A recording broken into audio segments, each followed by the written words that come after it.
નમસ્કાર, હું આદર્શ છું. વેલકમ ટુ આદર્શ education society.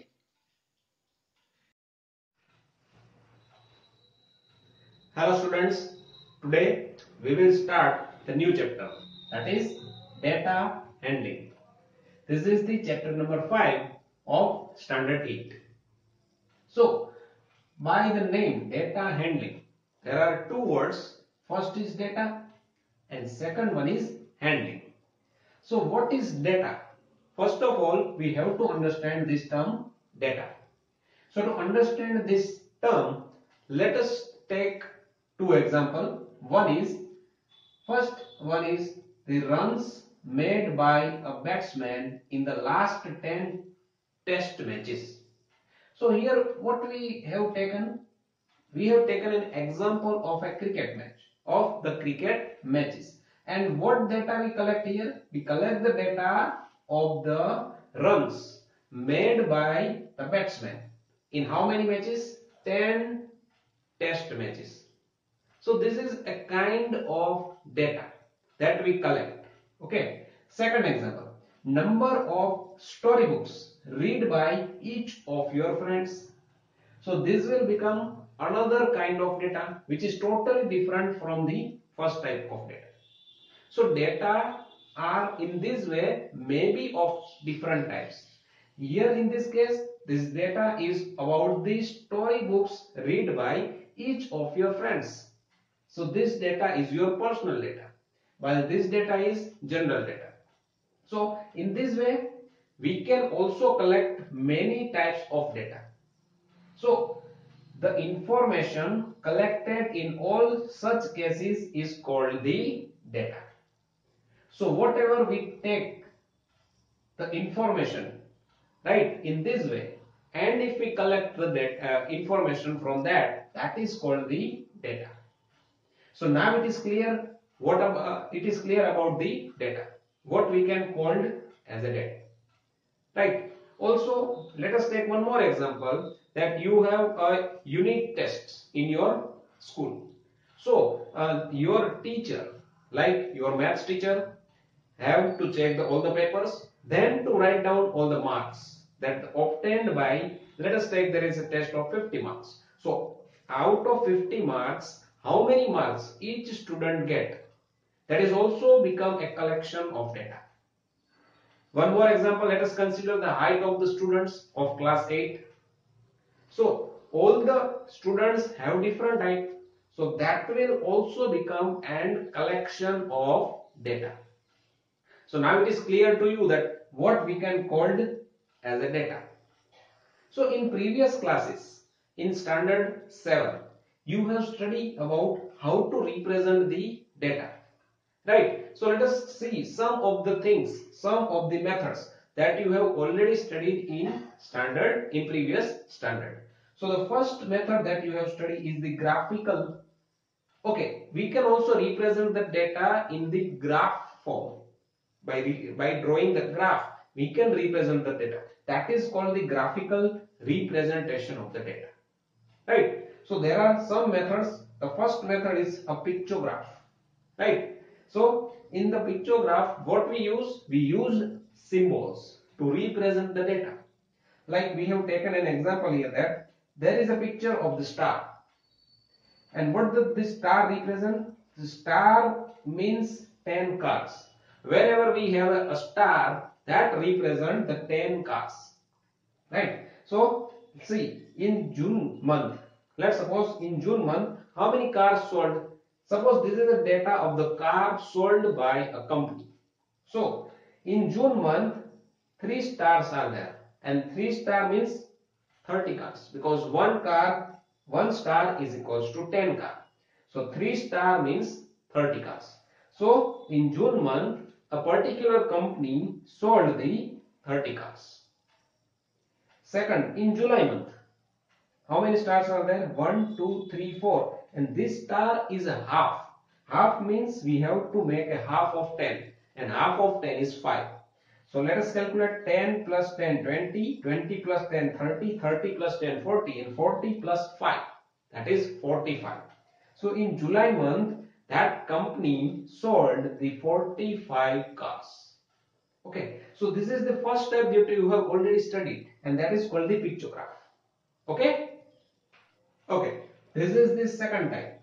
This type is what? A bar graph. Bar graph means we have to draw the bars like this. Okay, let us take an example.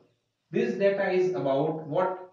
The number of the students in the class 8 and the academic years. So this bar graph represents the data about the number of the student in the standard 8 according to the academic years. So there are two axes. This is the x-axis and this is the y-axis. In this axis, we can also say it the horizontal and vertical axis. So on horizontal axis, we have represent the academic years. That means here the first academic year we have taken is 2003 to 2004. Then 2004 to 2005. Then 2005 to 2006. So here we are comparing the three academic years. And on vertical axis, what we have taken? We have taken the number of students in class 8. So here, first of all, we have taken a slab of 50, then 100, then 150. So this shows the number of students, right? So now, let us see. In 2003 to 2004, this bar is up to the 50. That means, in 2003 to 2004, there are 50 students in the class 8. Okay, let us see the second bar. Here 2004 to 2005. Here we can see that its height is up to 100. That means in 2004 to 2005 academic year there is 100 student in class 8. And in 2005 to 2006 this graph is now up to 150. That means there are 150 students in 2005 to 2006 academic years. In the academic year 2005 to 6 there are 150 students in class 8. So this is what about we represent this data using a picture, a graph. That is why it is called a bar graph. And we use the bar. Bar means this type of rectangles, right? And one important thing about bar graph is all the width of this bar will remain the same. If we have taken this as a 1 centimeter, then all the bars will have the same width. Height will be different according to the data. The height may be different, but the width will be the same. Also, the gap between two bars will also remain the same. We cannot change the gap or we cannot change the width, right? So this is the second type that we have studied, a bar graph. Now the third type. Third type is what? Double bar graph. Bar graph, but double. So when we use the bar graph, double bar graph, it's used to compare the data. Let us take an example. Suppose there are marks obtained by a student in different subjects in two different years, 2005 to 2006, okay, and 2006 to 2007. Suppose one student is in standard 7 in 2005 to 2006, then he or she will be in standard 8 in academic year 2006 to 2007. And four different subjects we have taken: maths, social study, and three subjects: maths, social study, and Hindi. So the blank bar represent the marks obtained in 7th class, 7th standard, that is in the academic year 2005 to 2006. And this type designed bar represent the marks in standard 8. That means in the academic year 2006 to 2007. So here also we have taken the two axes. This is the horizontal axis which represent the subjects, and vertical axis that represent the marks obtained by a student. And here we represent the marks 10, 20, 30, 40, 50, 60 and 70. So this double bar graphs, using this double bar graph, now we can compare the marks. Let us see. In mathematics subjects, in 2000 to 2005 to 2006, a student get the 30 marks, while in 2006 to 2007, he or she will get the 50 marks. So see, there is a difference of 20 marks in a year. So in this way, we can compare the any quantity using the double bar graph. Second, in social study, in 7th standard or in 2005 to 2006, he or she has a 50 mark, but in next academic year, he or she has a 60 marks.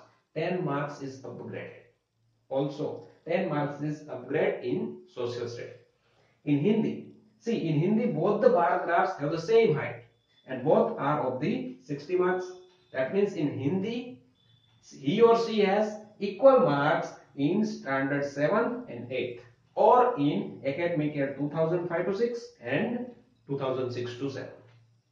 So this is about to compare the two quantity, compare the data. So whenever we have to compare the data, we can use the double bar graph. Okay, so this type of picturized representation is also very useful to represent the data, because it is said that a picture is enough to represent the 1000 words, or a picture according, or if we want to represent the data or information in 1000 words, instead of that we can draw, we can understand it by a picture. That is why this graph, how many information we can get from this graph? Lot of information. Also from this graph we can find out the lot of information. So this type of bar graphs you have already you have seen in the, like in test cricket matches. In cricket matches also, whenever there is to compare the run scored by any batsman, and this type of bar you have maybe seen in the matches. Okay, so also this type of graphs you have maybe seen in any other in shop, in like in markets. Okay, so this type of bars, this type of graphs are used to represent the data. Okay, so this is all about this lecture. Okay, thank you. Thank you for joining us.